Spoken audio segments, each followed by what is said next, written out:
আল্লাহর সাথে কথা বলছেন। আল্লাহু আকবার করে বলেন। নবীজি আল্লাহর আরশে গেছেন। এটার কোনো ব্যাখ্যার দরকার নাই।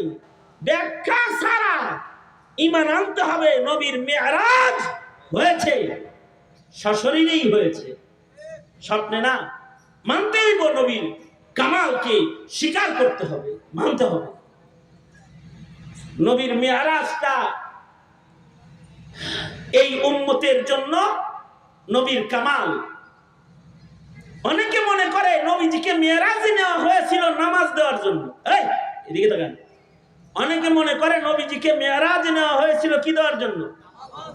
কথা বলেন, কি দেওয়ার জন্য? কেন নামাজ দেওয়ার জন্য আকাশে নেওয়া লাগবো? কেন নামাজ দুনিয়ায় দেওয়া যায় না? হ্যাঁ, রোজা দুনিয়ায় দিতে পারলো, হজ দুনিয়ায় দিতে পারলো, যাকাত দুনিয়ায় দিতে পারলো, নামাজ আকাশে নিয়ে দিচ্ছে।